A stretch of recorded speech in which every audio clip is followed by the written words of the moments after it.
So hello folks and welcome to this Farm Advisory Service webinar. My name's Alec Perry and I'm going to be the host for tonight.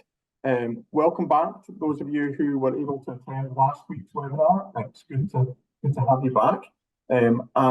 Joining me this evening is Dr. Lorna Cole, Dr. Celine Delabre, Greame Walker, and Lynne Bates, and we're going to be having a broad discussion on optimizing farmland habitats for biodiversity. So thanks very much for joining us. Would encourage you at any point to put your questions into the Q&A or the chat function at the bottom of the screen, and it'll be my job to pick them up once we move to the open Q&A proportion of tonight. I'll not take up too much time with this introduction, conscious that we've got a lot to get through. So we'll get kicked off with Dr. Lorna Cole. Thank you, Alex. And I've got my first poll. So this is just a quick poll to try and work out what kind of subjects you would like to see in future FAS topics when it comes to farming and nature. So what do you want to learn more about? So a poll should have popped up. Has it popped up? If people could just answer that would be fantastic. Just clicking. I think you can select 3 answers, so your top 3 choices. And this just helps ensure that what we do in the future meets people's requirements.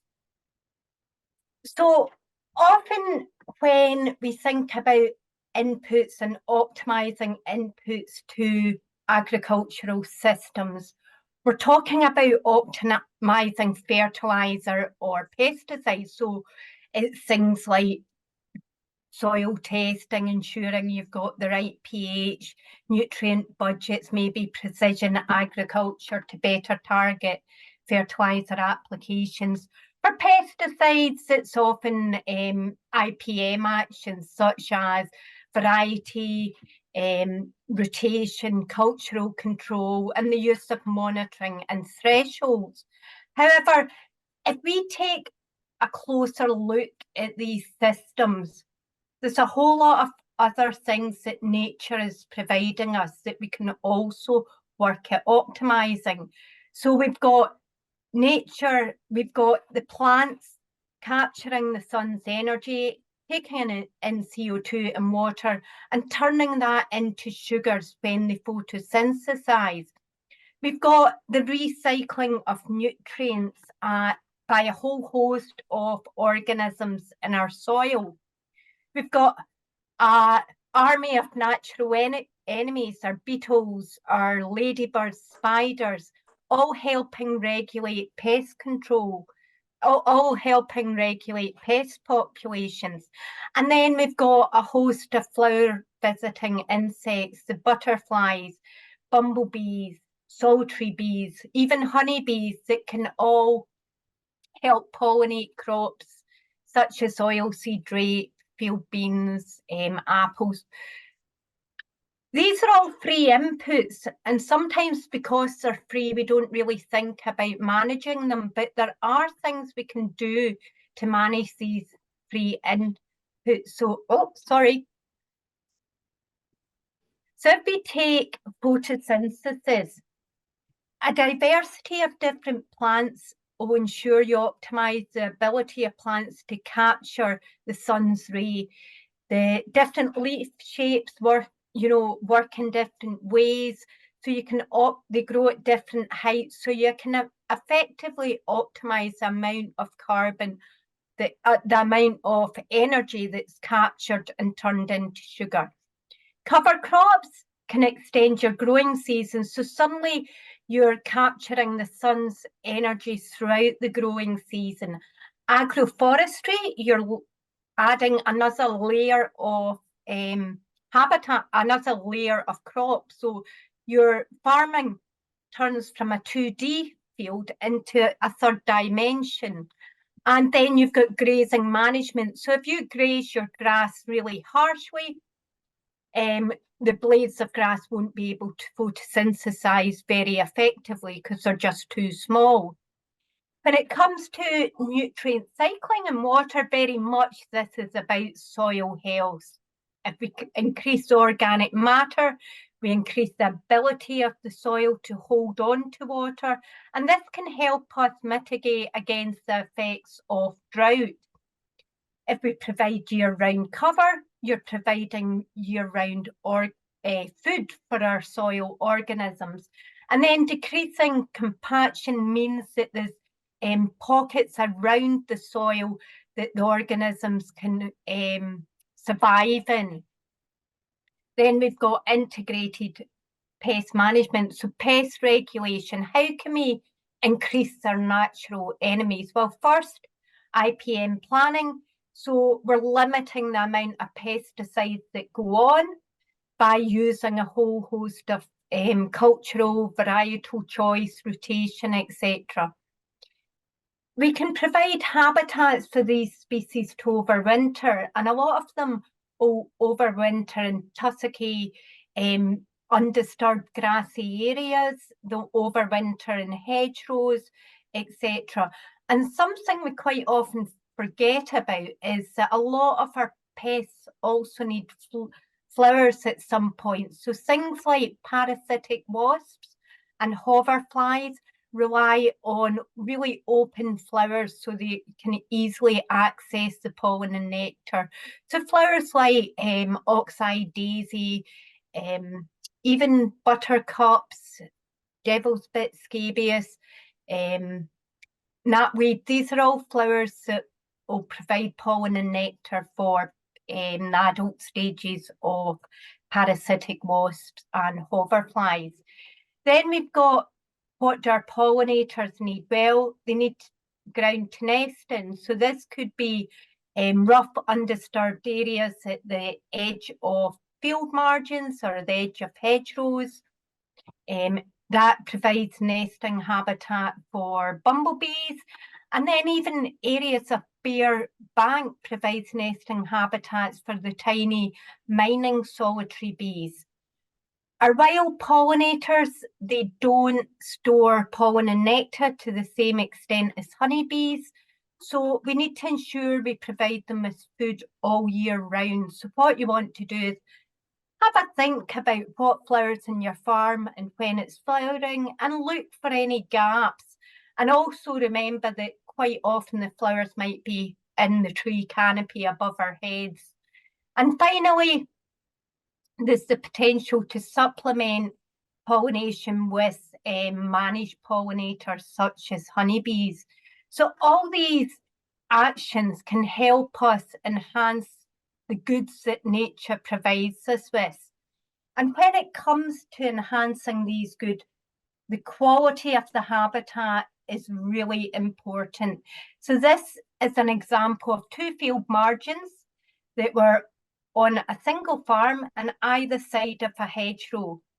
Now, the first one was recently reseeded. It was teeming with flowers, really floral rich. 75% of the flower margin was covered. It had a range of clovers, it had devil's bit scabious, it had oxeye daisy. It was a really nice flower margin, and we found 36 bumblebees in a very short transit, so quite dense populations of bumblebees, whereas the grass margin on the right had very, very little. It began to degenerate. We'd lost a lot of these flowering plants. We had less than 5% flower coverage, and we found no bumblebees in that. Again, hedgerows, vitally important, but if you've got a poor quality hedgerow, it's failing to realise its potential. So the hedgerow in the gap, you can see the wind's just going to rush through it, so you're not going to get shelter for your crop or your livestock. Big dense hedgerows are great at preventing nose-to-nose contact with livestock, so you get enhanced biosecurity. The hedgerow on the left, not very good for wildlife. very little opportunities for nesting birds here, and you can visually see it storing less carbon when compared to the one on the right. So huge potential for enhancing the quality of our wildlife habitats to enhance the benefits that they provide. So just a quick plug, we've got an online think tank where we're wanting input from farmers.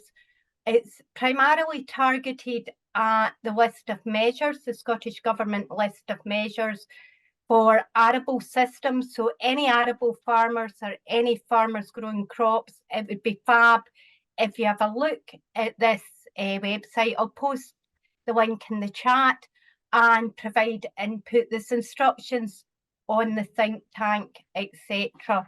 So that is me. I will pass you over. I'll stop sharing at the minute and pass you over, hopefully, to Dr. Celine Delabre.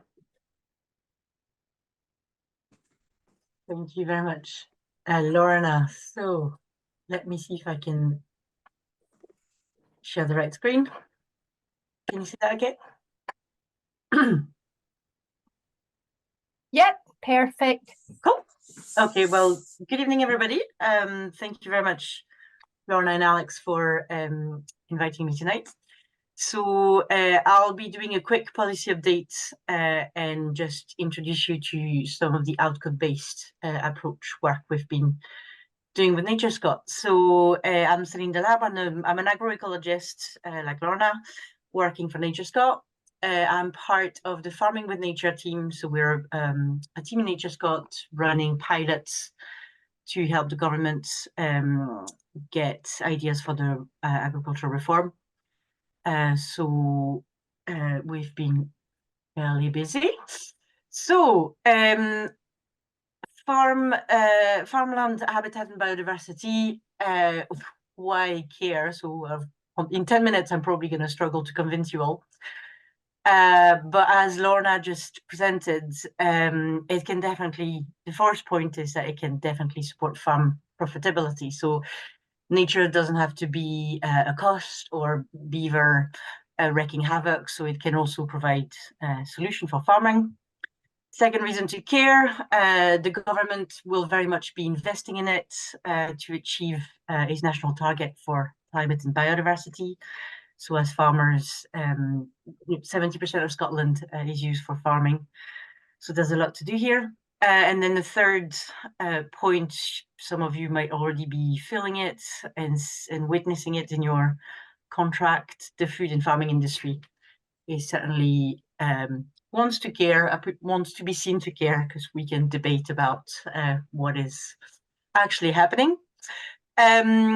So I'm going to go over this quickly because Lorna did a very good job at doing this. So I truly believe that farming's definitely applied ecology. You guys are already managing nature to grow crop or livestock, so you already have to deal with it. And I very much see nature as part of the toolbox. So please use any label you like. It can be agroecology, functional biodiversity, natural-based solution, region farming is part of this, natural capital asset. Some people just call it traditional farming or good common sense in farming. So you can definitely use nature for solving some of your problem. So looking at hedgerows, as Lorna talked about last week and will be mentioned today, it will provide quite a lot of services for your farm. The most important thing in terms of actual profitability will be like soil protection, crop establishment and crop protection, animal survival, and also animal performance. We have fairly good data now to show that it's actually helping. So first reason to care. Second reason, the government, there's a lot of going on just now in terms of reform. So this is the beautiful puzzle we have to play with just now. So the main driver of the transition just now is the net zero targets. So we need to reach net zero by 2045. And then we've got a new agricultural bill coming up, a new environmental bill, the Good Food Nation bill. circular economy and land reform. So quite a bit going on.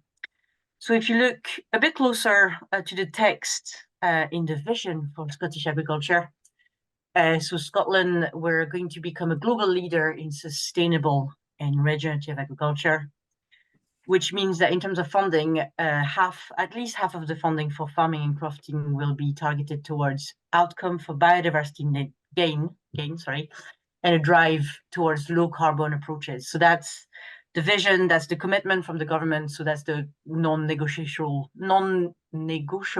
bit now. And the new environmental bill that puts the biodiversity strategy in law, the targets are fairly ambitious. We need to halt biodiversity loss by 2030 and restore biodiversity by 2045. The draft outcome for agriculture farmland practices will have resulted in a substantial regeneration in biodiversity, ecosystem and soil health, and significantly reduce carbon emission while sustaining high quality food production. So that's the general direction of travel. The government's now committed to deliver this, so this is what's going to need to be delivered.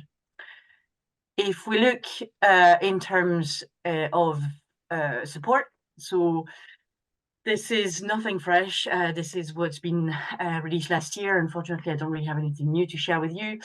The other thing fresh-ish is the split in money between 70% of the budget in tier 1 and tier 2 and 30% of the budget for tier 3 and tier 4. So the first 3-tier management payment and then tier 4 complementary support. So this slide's available on the Parliament website. What it means for tier 1, so the base payment, we now know that farmers are going to have to do a whole farm plan, so with a carbon audit, soil health and nutrient management plan, animal health and welfare, and a biodiversity audit. We also have a new geek on new peatlands, new geek on peatlands and wetlands, and new condition on the Scottish Circular BIF support scheme as well. The tier 2, you can go have a look online. Last February, it was published as a list of draft measures that are addressing livestock, climate and productivity, and nature and climate. And in parallel, we're also going to start working on a code of practice of sustainable regenerative agriculture. And the government is going to have to come up with a 5-year rural support plan. So this is what it looks like just now. In terms of details, hopefully we'll hear a bit more by the end of March. But yeah, nothing fresh to announce so far. So in terms of outcome-based, so if you look at what EECs could become and what some of the scheme, those support could become, you can still go very much the prescriptive way, but some Ireland, for example, in quite a few countries in Europe, have adopted an outcome-based approach, or result-based approach is the idea of you pay for results. So it's not just about what you have on your farm, is what it looks like, the quality, etc. So it's moving away from prescriptive approach. So there's no steps to follow. There's no actual prescription. You decide how you get there and we judge the results. The very important thing to understand is that it's really about habitat quality and outcome. It's not paying for progress. So a lot of people think, oh, but I've been doing the good management for years. People are just going to kind of start doing it now and going to get rewarded for it. It's really about the outcome. It's really about the quality right now. It also gives you a clear direction of travel. So because you end up with a scorecard or some form of outcome list, this is where you need to go. So you know what good is for that habitat and when you need to aim towards. One of the tricky bits is that you need to assess the quality on something farmers and land manager can control and something that's going to respond to your management. So it can't be something super dependent on weather or something super dependent on something that you can't really control. So we can talk about deer grazing and loads of other things that is a problem in Scotland. But the idea of outcome-based is really measuring quality with things that you guys can impact. And the good thing about this is that monetary and the actual goals are built in. So by just assessing the quality, you're already doing the monitoring. The more complicated bit, it's very knowledge intensive. So you're not being told what to do, you're being told what it's supposed to look like at the end. So then you need to find out how to get there. So it's a lot more knowledge intensive. There's different risk to this kind of approach in terms of making sure that you're actually like in control of the habitat quality. And then one of the bit that is quite difficult to define is what is fair. So what is good for a habitat, who decides? For a hedge is fairly straightforward. We tend to agree on what we like in a hedge. A plant farm, a plant habitat mosaic, it's getting a lot more complicated. So what it looks like in practice. So if you took hedges as an example, so this text is from the rural payment website, the X scheme. So it's about what you must and must not do. So it's really prescriptive, and there's a list of action that you need to implement or you need to absolutely avoid. This is what we're working on just now. So we've got a pilot on biodiversity audit for the government that could become part of the whole farm plan at some point. It's really just work in progress and really just a pilot. It's just to inform the reform. And what we've done here is basically end up with some form of scorecard. So instead of telling you what you need to do with your hedge and what you must not do with your hedge, we're asking questions about quality. So we know a good hedge, it's going to be about the size, the number of species in the hedge. Is there any big gaps in it? Is there a fluffy margin next to it? So this is the kind of question that you go through. And at the end, I'm sorry, the result slides are absolutely not linked to the hedge question. It's on something else, but it's to give you an idea of what it looks like. So you go through your scorecard and then you end up with the results. Just now, we're just testing this as an audit. Maybe one day this kind of system could be applied for payment by results. This is not what we're doing just now, but this just to show you the outcome-based approach.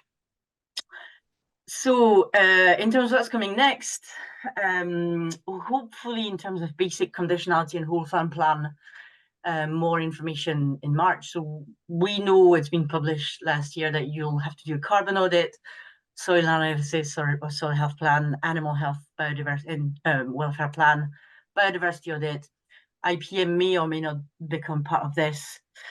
Enhanced conditionality, if you want to see the direction of travel, you can go have a look online at what it looks like. If you Google for RRP list of measure, then you end up with a draft list to see, mental, flower margin, this kind of things to see what's coming up. Sustainable regenerative agriculture in practice. Obviously, you're in a FAS webinar, so that's already a good start. There's loads of farm visit, webinar, podcast that you can access. The Nature Friendly Farming Network, Soil Association, AHDB, CHEGAS, really a lot of good resources now, and some things are becoming more specific to Scotland, which is very useful. There's a groundswell outreach this summer in Scotland that will be all about regen, so they're very much worth considering.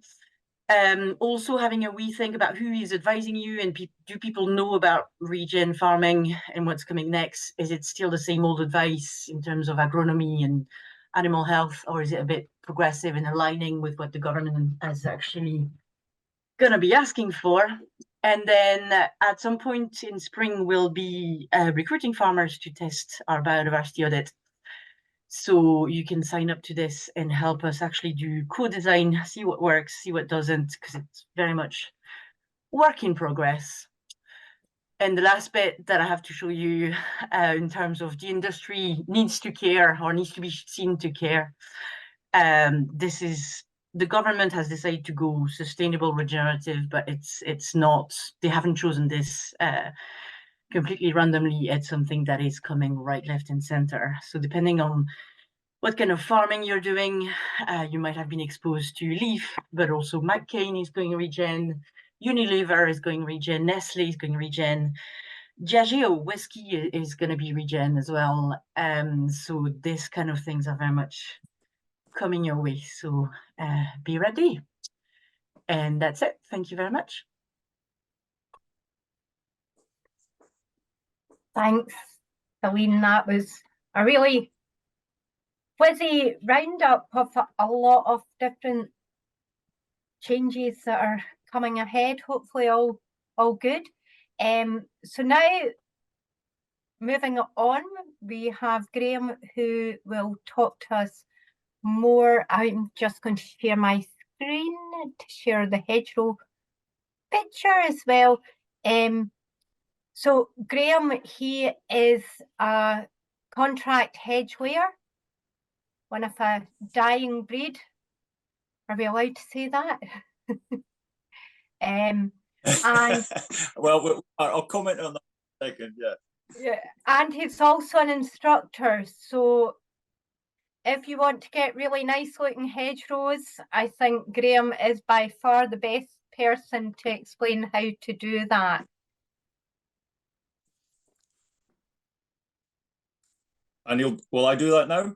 Yep, sorry, fire away.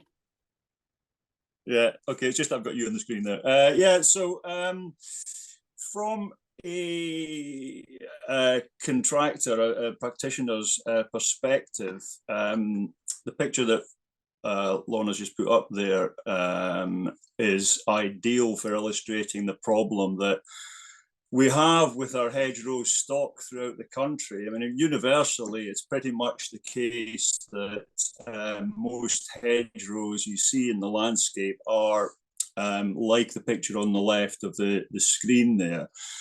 So they tend to be very gappy, old, and they'll have been flailed within an inch of their life to roughly the height that's on there, probably about sort of 4 foot, 5 foot, 6 foot, something like that.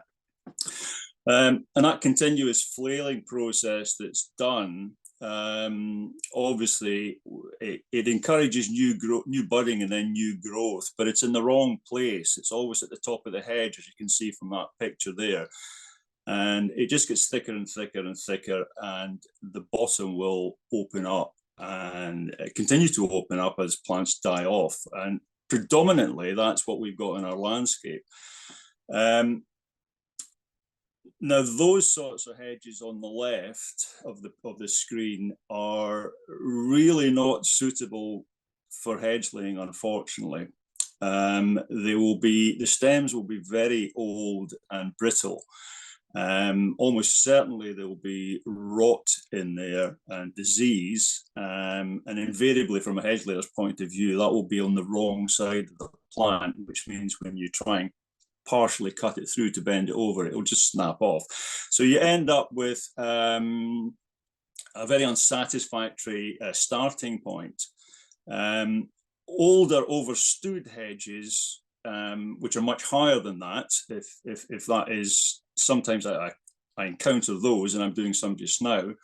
In fact, I'm working on hawthorn hedge that's about 25 to 30 foot high. Now, that's technically very difficult to lay, and the same conditions do apply with regard to brittleness and disease and rot in them.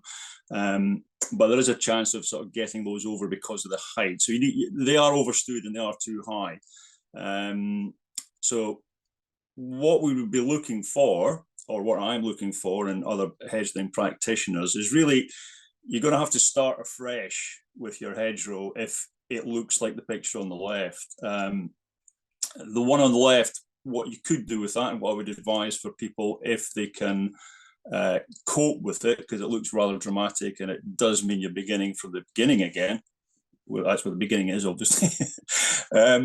But that hedge could be coppiced out. So basically those stems would be cut about 6 inches, 4 to 6 inches above the ground, and then interplanted or parallel planted in 2 rows. And that would allow the stools of the coppiced plants to throw out new buds and new stems roughly at the same rate as the new young plants that you put in between, in the gaps, which means that nothing gets out-competed. And one of the problems we see with gapped up hedges where people have planted up in gaps is that the the new plants that are close to existing old stock, 3, 4, 5 of those, maybe half a dozen or more so, will be outcompeted by the existing plants either side, and then die back. So you'll have lost the plants you put in, plus the time, plus the money, and all the rest of it. So it's better to coppice out completely if you can, and start afresh from that. But ideally, and most of the work that I do is of this sort, is laying a what we call a maiden hedge, a hedge that's essentially been planted for the purposes of a new hedge that's been planted for the purposes of hopefully laying. Not all of them are. And that would ideally be a double row of plants that are staggered, and roughly something about 15 inches apart between the 2 rows, and 18 inches apart between the individual plants, would give you a great starting point from which you can actually make a well-laid, dense hedge, which will eventually turn into what's on the right there, hopefully.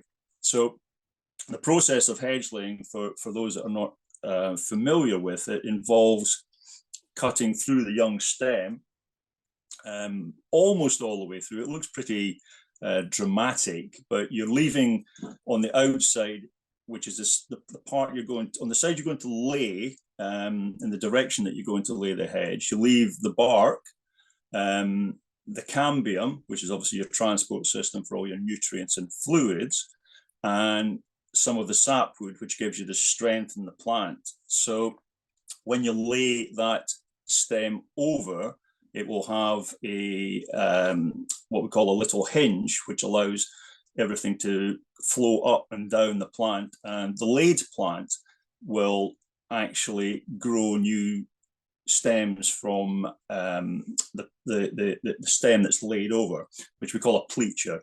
And then the stool, which will be trimmed off, that is the main area, particularly on something like hawthorn, which is a primary hedgerow plant. That will throw off roughly 70%, 75% of new growth will come from that stool and rise up vertically. So that's what we want, really, is to get that density of the newly laid hedge, get the new growth down at the bottom, as opposed to the continued growth that you see in the flailed hedge on the left, which is at the top. And that will come up through the laid pleachers, and you will end up with this very dense and habitat friendly, or habitat rich hedge, which primarily the purpose of laying hedges historically was to create a living fence, a kind of stock-proof barrier, and that can be kept stock-proof indefinitely if it's continuously laid in a cycle, which could be anything from 10 to 30 years, depending on what the growing conditions are like. So that's going to be the cheapest option in terms of getting a contractor in to lay your hedges. For a young hedge, for coppicing out a hedge, again, you don't necessarily need a hedge layer for that. You can basically do, if someone's you can get a contractor in to cut the hedges away, and someone else to plant up. So it's not a good use of a hedge layer's time to do regenerative work like that. In terms of the new hedge that you planted before you lay it, what you would ideally, and this is your double planted staggered hedge, you'd really want to leave that hedge to grow to 10 to 12 foot high. That would be about the optimum height for laying. And the stems by that time, say a 10 to 15-year-old hedge, something like that, will be between sort of 2 inches and 4 inches in diameter. which is ideal for laying over because everything is nice and flexible at that age. Once they get a bit bigger than that and older, they're starting to get brittle. Again, it makes it a little bit more difficult to lay them. It's certainly not impossible by any means at all. I'm laying stuff that's up to 8-9 inches at the moment, but it is quite brittle, and it does take quite a lot of technical skill at that size to lay them over. So you're better in the kind of sort of 7, 8, 9, 10 to 12, 15 years of age. That's when you'd want to catch them really and lay them over, and you're going to get the best sort of outcomes from that. And pretty much that is it in essence with regard to what you want for your hedges, for hedge laying. I would just say there's kind of sort of common misconception in Scotland that hedge laying wasn't a practiced craft in the country, and that's quite wrong. In fact, there's lots of historical evidence that you can actually see in the landscape round about you. If you know what you're looking for with your hedges, you'll actually see relict pleachers, the plants that have been laid over. You'll see them at an angle. So there's direct evidence like that. And we do have photographic evidence in various archives that I've discovered recently that show the practice of hedge laying happening in Scotland in the 19th century, right through to the 1960s, which is essentially when it started to disappear from the public consciousness, because you had two things happening: the loss of manpower on the land, and then an increasing reliance on mechanization and affordable hedge trimming machinery, which came in around about then. And unfortunately, people thought that was the way to go. And we've had sort of, 60, 70 years of hedgerow control rather than hedgerow management. I kind of see a distinction between the two things. You can use your flail to manage your hedge after it's laid, and that's fine as long as it's done by a sympathetic driver and who knows what he's doing. And it's actually going to make your hedge thicker and bushier if you do that. So once it's been laid, you would probably leave it for about 3 years of new growth before you would go anywhere near it with a mechanical flail. And then you can cut the hedge to whatever profile you want with your flail, and maybe coming out, if you do it, say, if you flail once every 3 years and come out every time you flail by 10 centimeters, it's going to take you 30 years to get a meter of growth and a meter of height. So that's quite a long time. And by that time, the bottom will maybe starting to be thinning out a little bit, and you can just leave the hedge then until it grows up to, again, the 10, 12 foot height, and then you would lay on again. So the cycle just repeats, and it will prolong the lifespan of the hedge, with all the benefits that we've been talking about earlier for wildlife habitats and ecosystem services and stuff like that. So it's the very best thing that we can do for our hedges, for all the reasons that people before me have mentioned. We do have a slight problem in Scotland in that there are only 2 registered professional hedge layers accredited by the National Hedge Laying Society, of which I'm one. My other colleague does a bit annually, but not a great deal, which means that I pretty much cover all of Scotland. And that's kind of tricky. It doesn't mean that I'm booked out years in advance over the season, which roughly runs from beginning of September through to the end of March. And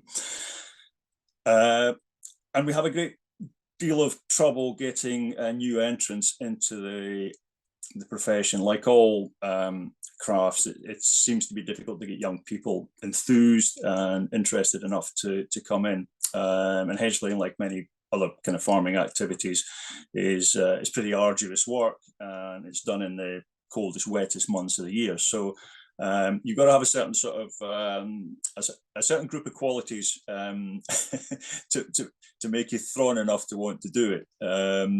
So I think that's pretty much everything that I need to say about the kind of the practitioner's point of view, unless there's any anything that anyone thinks I've missed. But that would pretty much cover it all, I think. Yeah. That was absolutely fantastic, Graham. And it's really interesting to, you know, suddenly view a hedge as a cyclic, you know, the cycle of the hedgerow and the need to not constantly, but rejuvenate it. And what's interesting is we're not talking it has to be done every 5 years, or, you know, it's quite a long time frame that we're working with, which makes it a little bit more viable.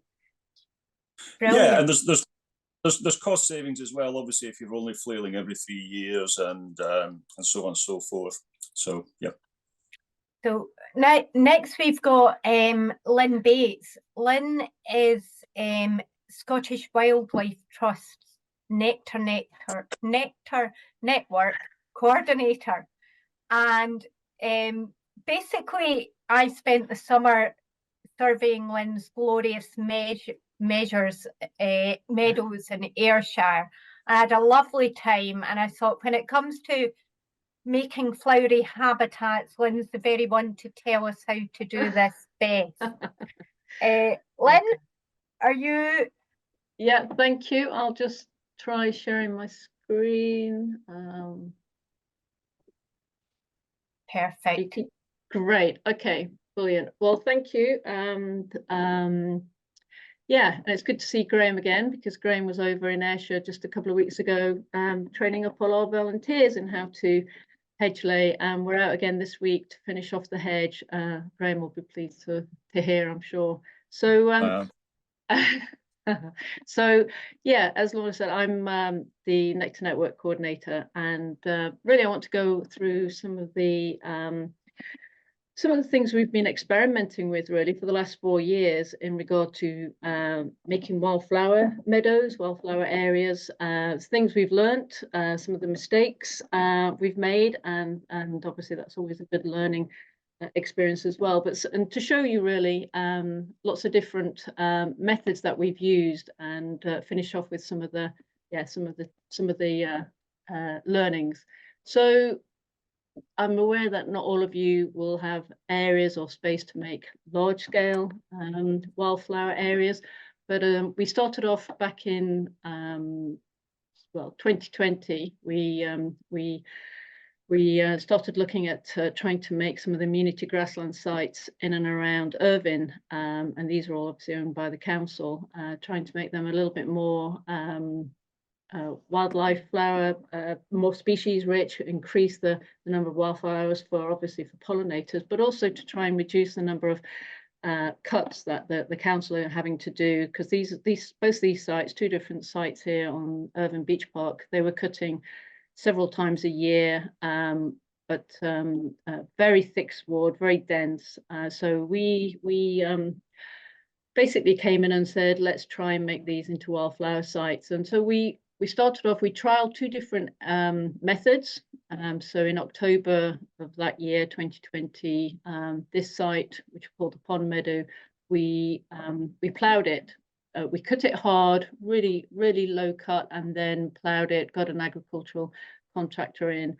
And these sites are all the sites we make on the large scale are a minimum 1/2 a hectare, just to give you a sense. So this one we ploughed, and the next site we cut hard and then scarified. So we gave it a really hard scarify, ran over it several times. You know, the contractor kept stopping and saying, is that enough? And it was like, no, keep going, keep going. And so we really needed to open up the sward, because it really was very thick. And we needed to get down to at least ideally 50% of the area being able to see with soil. So really opened it up.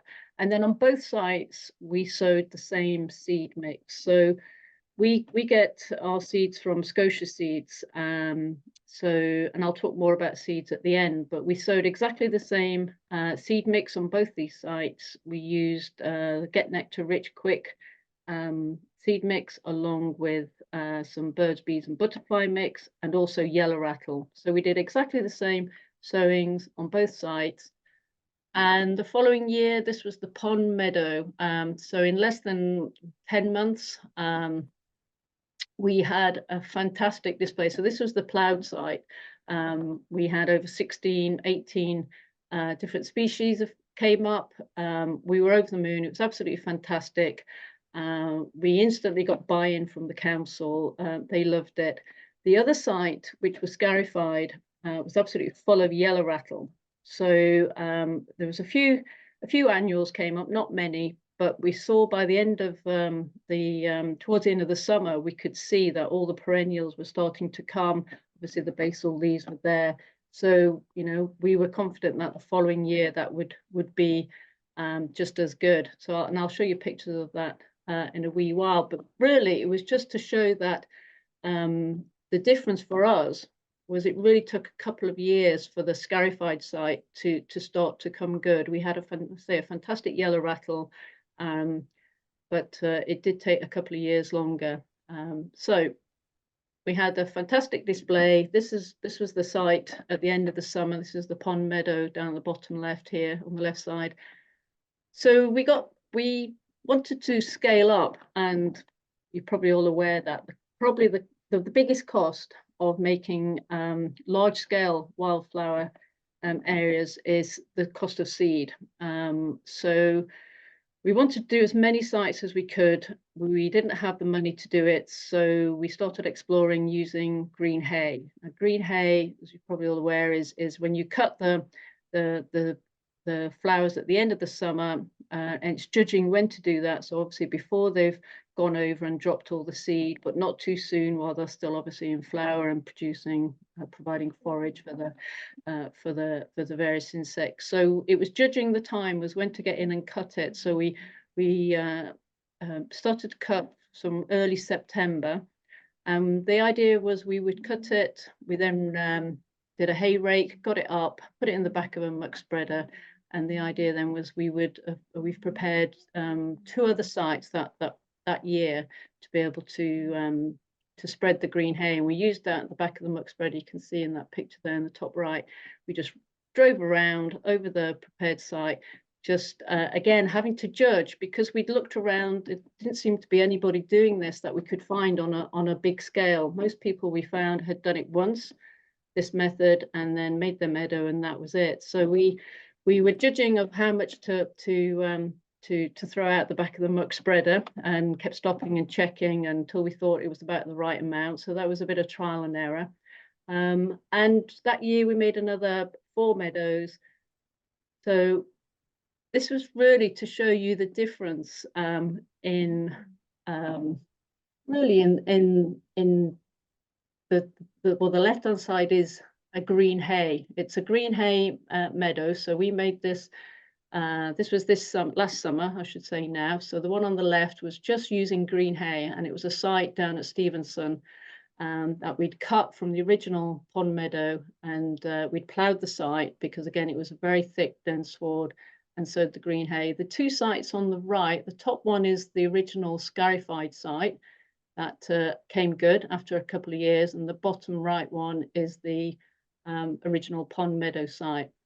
In the middle of summer. So, you know, if you look at those, you're not seeing a huge difference. You know, we're seeing a little bit. We're going in and monitoring them and counting the number of species, and obviously from our point of view, we can start to see the differences over the years. But, you know, from the fact that the ones on the right are bought seed at a huge expense, really, for us it was, to the left hand side where you're cutting the meadow, because you need to be cut anyway, taking the seed and spreading it over a newly prepared site.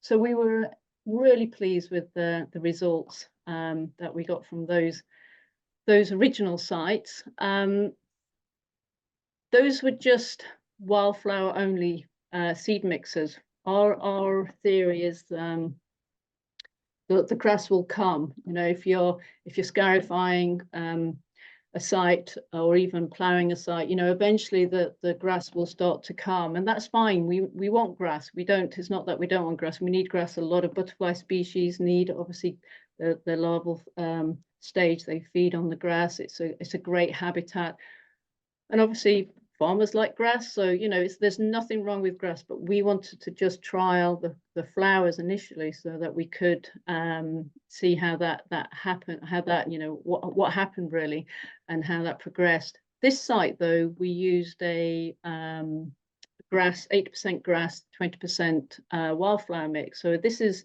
what Scotia call their Mavis Bank mix.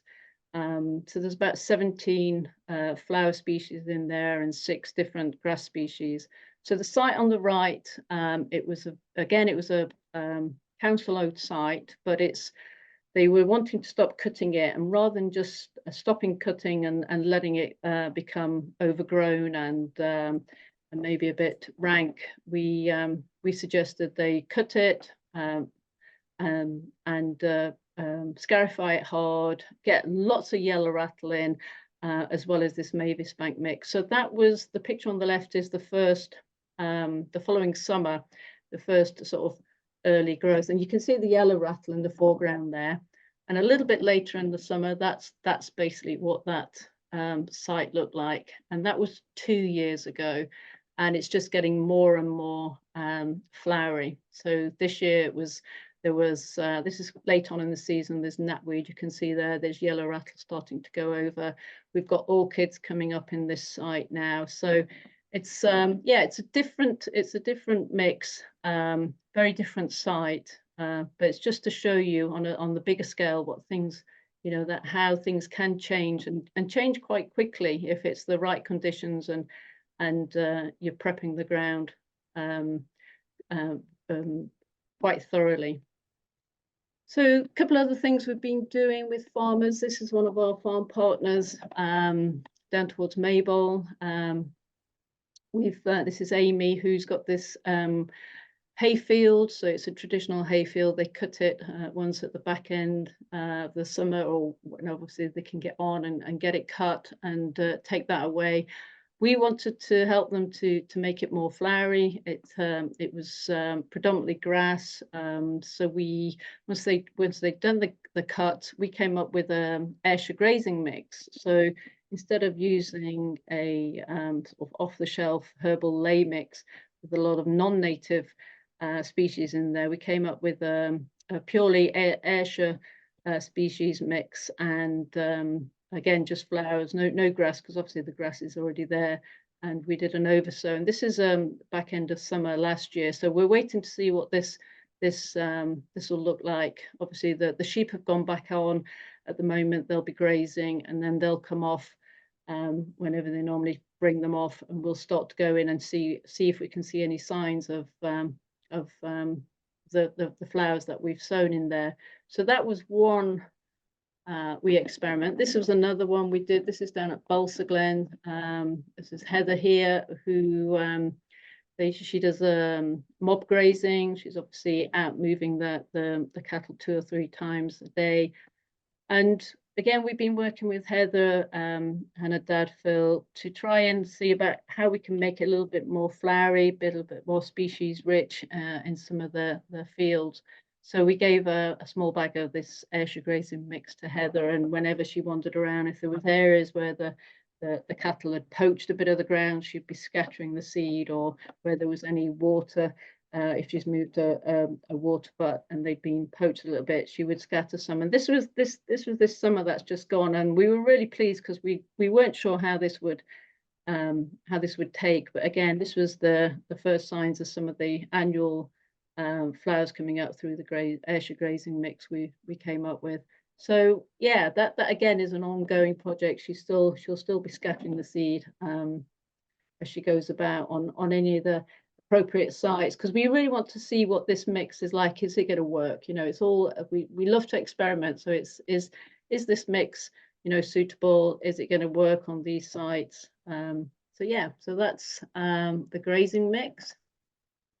And on a slightly smaller scale, I suppose, well, like that one is, there's a few sites we've been working with down along the Ayrshire coast, along the Ayrshire coastal path. So there's a few landowners that we work with, and the Ayrshire coastal path runs through this field here. So there's this bottom corner of this field. The path is just off slightly to the left here. This is the path working all the way down, and the landowner wanted to try and experiment and do something with this area. So we started off by just, he cut it, raked it off, and then ran it round with some, I think he just used some chains on the back of his quad bike. And then we went in and just sowed by hand a load of yellow rattle. We just wanted to trial yellow rattle to see if that was going to help to weaken. For those, I'm sure all of you are aware of it, but for those of you who don't know, yellow rattle is a semi-parasite. It will help to weaken the grass. It doesn't kill the grass totally, but it taps into the roots of the grass, so it weakens it. So it allows that area of the sward to open up a bit, so that the wildflower seeds or the existing seed bank there can start to get a hold, really. And it's a fantastic plant. This was another, this is it all here. You can see this is it all in flower, and this is another small site, a field margin on another site along the coastal path. And these are some of the volunteers. We cut this. I think we just trimmed it, raked it off, and we threw a bit of yellow rattle in just to see as an experiment, and it was fantastic. The yellow rattle came up, has weakened the grass, and now this was 2-3 years ago now, and now we're starting to see, and it's just cut. Once at the back end of the summer, they go in and trim it off, rake it off, and it's becoming much more diverse now. So yeah, so it's not just about big sites. There's little sites, smaller areas, depending on what you've got, really. To finish off with, I suppose, some of the lessons, the things that we've learned, and things that I think, talking with other landowners and farmers, really it's about choosing your site carefully.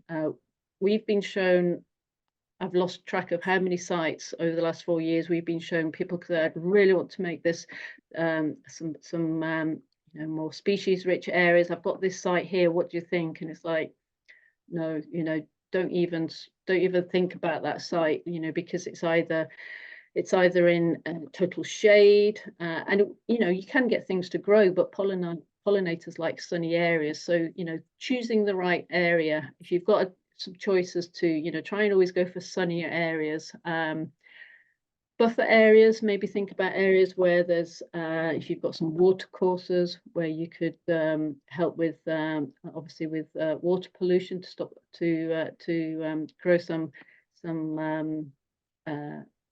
species rich areas there to get the flowers growing. That can help with obviously pollution. Field margins we've mentioned, obviously, and any sort of areas that are less productive, thinking about maybe if we can get some flowers in there, getting some yellow rattle in there, that may be beneficial for pollinators. As I mentioned as well, it's really about ground prep. We've found that over the last 4 years, some of the areas initially we realized we weren't going in and preparing them really hard enough, and it took much longer certainly for the yellow rattle, because the yellow rattle is not going to happen if you just throw it on top of an area that you've just cut. If it can't get and make any soil to seed contact, then it's just not going to work. And the amount of times we've gone to places and they said, well, I've thrown yellow rattle down and it's not done anything, or we've put seed down, it's not worked. And then when you look at how it's being prepared, it's yeah, that's the key, really. So good ground prep. Thinking about seed mixes, I mentioned a couple that we're using Scotia seed, and that's really the only big seed supplier in Scotland. Wildflower seeds aren't cheap, as I said, and you can get much cheaper seeds that are coming from abroad. but you know, a lot of those plants are being grown abroad. They may be the same, you know, it may be whatever, I don't know, something like I can't even think of something at the moment, that'd be like a cornflower, for example. You know, it may grow abroad, but it may not be suitable for the conditions. Certainly where we're growing in Ayrshire, we use you know, things that are native to Ayrshire and as local as possible. And thinking about your soil conditions, because obviously, you know, it may be more damp, maybe slightly shady at times of the day, it may be a little bit more acidic or alkaline. So you really, you know, getting seeds that are suitable for your site. And finally, your management. All the sites that we've just been working on and showing you, they're only cut once at the back end of the year. So that they're cut anytime from early September, depending on obviously the weather and if you're able to get onto the land. But one late cut or a grazing it off, thinking about what you'll be doing with those arisings. So whether you're going to obviously you know, use them as for hay, or whether you're going to use them again as green hay and make another site. So it's the timing of when you do that. So yeah, a few things for you to consider. And I'd like to finish off with just showing you some pretty pictures of our fantastic pollinators. These are all very common pollinators, various solitary bees and butterflies and moths that you might see. And this is why we're doing it. So thank you. I'll stop sharing. That's absolutely brilliant. Good stuff. We're just going to move on to the kind of open Q&A session. So bear with me as I kind of move between the Q&A and the chat. But Lynne, the first question that I've got here in the chat, which I think will be applicable to yourself, is how do you keep the general public off these meadows, particularly before the flowers are blooming and it might not be obvious that the ground's been prepared? We don't. We don't keep them off. We have signs. So there are the main sites that we showed you, the big sites that are in like Irvine Beach Park, Stevenson Beach Park, other sites around Irvine. We've tried to choose the sites where there is a path or existing path around the outside. So we've chosen them hopefully well so that the people will stay on the paths, and it's obvious that in the middle is a wildflower area. It becomes obviously more obvious when they've grown taller, and people then don't tend to venture into taller grassy flowery areas because they're all slightly worried about ticks and various other things eating them. So but generally we don't, because wildflowers are very resilient. If you know, we made one once, and a guy came along who was going round and round doing whatever it's called on his motorbike, those donut things, and I was furious. And then I realized actually he created a lovely area that all the flowers just proliferated the following year. So yeah, we don't worry about it, to be honest. And Lynne, there's another question here for you. Obviously, you guys have a particular interest in establishing and monitoring the meadow species that come through. But what insect species have you identified, and are you involved in the monitoring of what species are moving into these areas as well? I'm going to hand that over to Lorna, because Lorna has just recently produced a fantastic report for us. We commissioned SAC Consulting to come up with a landscape scale monitoring method for us, because there really isn't anything out there that we were really keen on. And so Lorna devised a method, and we put it into practice last summer with our volunteer citizen scientists, and as well as Lorna going out doing her professional fantastic monitoring. And I haven't yet read the report because she sent it me last week and I was on holiday. So that, no worries. Alex, just I was checking the Q&A, so it was what species were coming through, was it? Yeah. Yeah, so what I found is, Lynne's, and I've just heard it's a lot more complicated than I thought. So I did notice there was quite a variation between the meadows. And I think that's probably because Lynne's using different establishment techniques. Also, some of the meadows Lynne didn't create, but South Ayrshire Council created. They tended to use showier, fancier, sorry, not fancier, more flashy species than Lynne. So they had poppies and corn marigold, so species that are really quite visually appealing. Lynne's meadows were lovely, but they were a bit lower key. So you were talking about yellow rattle, we had wild carrot in Lynne's, we had cat's ear. So, and now I realise I need another column for my table that kind of goes into what plants were sown and who Sorry, sowed them and how. Right, sorry, Alex, I misunderstood. I thought you meant insect species. I thought your question. Oh, was it? No, sorry, yeah, I just wasn't very clear on my question, Laura. Right, I was going to So, say, yeah.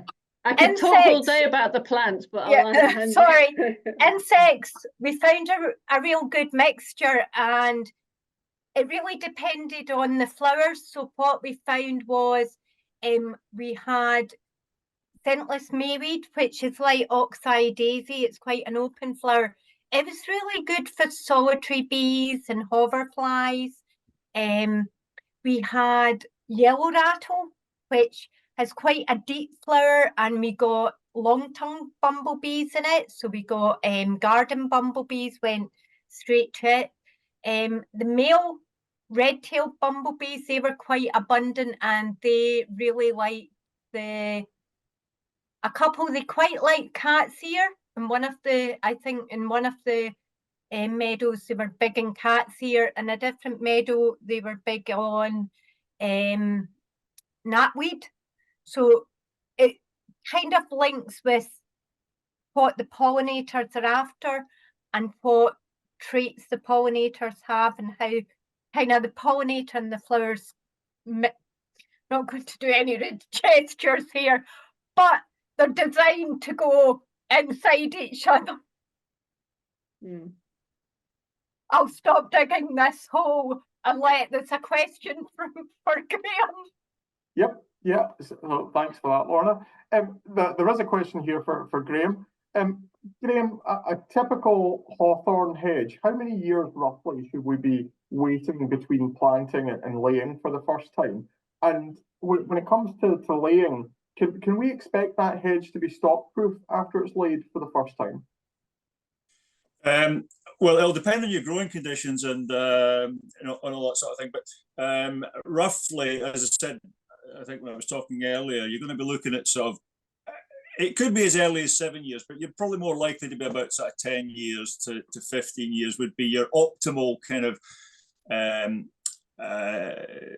age for getting into the lay. After that, it's going to get pretty big. And if you're going to be doing it yourself with hand tools, once it starts to get above sort of 3.5, 4 inches in diameter on the stem, you're going to find it hard work. So you're going to be able to go and chainsaw. But obviously that's not going to matter to a contractor. I mean, the big stuff is fine as well. But so what was the second part of the question, Alex? And once that hedge will it be is laid, stock-proof? Yeah. Yes. Yeah. Yeah. Will it be stock-proof? Well, that'll depend on the quality of the hedge layer, to be honest. So it has to be laid with care and skill to make it stock-proof. So you need to know what you're doing, and it won't be stock-proof within the that was the question for the first year. No, it won't, because you're going to need the new growth to come up through what you've laid. So your stem will be laid over, the new growth will be coming up through that. And that's what binds it all together and makes it stock proof. But in the first year, no, you're going to have sort of to the stage where the stems are getting woody. So after the third year, you'll probably be getting towards it. But it'll depend on your growing conditions, the quality of the hedge that you've started with, and the quality of the build that the hedge layer has put down for you. So no, you're going to have to keep stock of it as well for the first 3 years, because if stock get into it, they will browse off all the new growth. And I've seen hedges killed by even fenced hedges where horses have got in over the top and they've just browsed everything off. So you've got to keep the stock away until the shoots stop being green and start to get woody and unpalatable to animals. Perfect. No, thanks for that, Greame. We have another question here, but a comment first. One of our listeners has joined a little late, but has noticed that both Lynne and Greame have very modestly not mentioned their appearance on BBC Scotland's Out the Doors. So very good stuff, both of you. The question though, if you plant a hedge on what turns out to be quite impoverished soil, Greame, should you be aiming to feed that or mulch it to help invigorate it? Well, it would if it is impoverished soil, yeah, because I mean, obviously you're going to want your hedge to get up and away as best you can, and so that if your interest is to actually lay it and increase your habitat value, then you're doing that as soon as possible, yeah. Brilliant. But if you haven't got those resources, then you're just going to have to leave it to its own devices. And Greame, another hedge question here. I'm conscious that we're throwing a lot at you, but if planting a hedge, at what distance should these plants be apart? I suppose that will depend very much on the layout of your planting scheme. But roughly, how far apart should these plants be? Yeah, so if you were going to plant a double line of hedge plants, the distance between them should be roughly 15 inches. And then between the individual plants that are in each row, that would be about 18 inches per plant. And those should be staggered. So you would have one here, one here, one here, one here, one here, moving on like that. So that would get you around most circumstances. If you're going to put hedgerow trees in there as well, say oaks or something like that, then you're going to have to give them a bit more space to grow with the hedge. And Celine, one for yourself this go round. The outcomes-based environmental schemes sound really interesting, but and obviously a lot can change between now and their implementation. But who do you envision being the one that monitors the outcomes of the scheme? If there's scorecards, is this something that you're aiming for farmers to do themselves, or will we need professional involvement? So different versions, different answers. So in Ireland, for example, like for specific outcome-based scheme, they're employing an army of advisors to monitor this that are actually paid by the scheme. So depending on the amount of money, the budget, and the amount of delivery, like if it's something like quite technical, it would be most likely done with the help of advisor. For the biodiversity audit that we're developing, the point would be to make it simple and engaging enough for this to be done by farmer themselves. That's certainly what the government would like us to try. So yeah, a lot of knowledge exchange to make it happen. But yeah, so hopefully simpler scorecard means farmers should be able to do it themselves. Great. No, thanks for that. And Greime, I've got another one here for you, actually. When it comes to managing your hedges, the majority of hedges, I imagine, will be fairly monoculture. But when it comes to managing a multi-species hedge, does that change the approach that you take at all? I would say the most important thing about a multi-species hedge is that the planting of the various species is done sensibly. Quite often what I come across where they've been planted up is there would be block planted with different species rather than staggered throughout the hedge. So if you block plant, say, a thin species like dog rose or hazel or stuff like that, when you come to lay it, you're going to have difficulties because you're going to have to cut out an awful lot of the dog rose because it just goes into a tangle. It's not very easy to lay. It can be, but it's not very easy. Which means you're going to have a gap for a while in your hedge, and say like hazel as well, because it doesn't have a bushy head on it. It's going to lie very flat. So if you have block planted areas like that, you're going to get a discontinuity in the effect of your hedge. So it's not a good idea. I would advise against that, as I say, sort of scatter them out with the different species. But in terms of general management, no, it doesn't make any difference. Perfect, great. And one final question just popped in here, Lynne, for yourself. A lot of the field margins here in Ayrshire are very nutrient rich. Are there any specific plants that we should be looking to integrate into these areas? Oh, good question. Species, if it's nutrient rich, yeah, obviously wildflowers tend to prefer poor nutrient soils, because obviously that's the grass will tend to take over and dominate in those soils. So really, I would say tough. You know, if it is quite nutrient rich, I would think about putting some tough wildflower species in. What I mean by that are things like your knapweeds and your oxeye daisies that just, you know, go a bit bananas and can sort of handle being in there with the grass.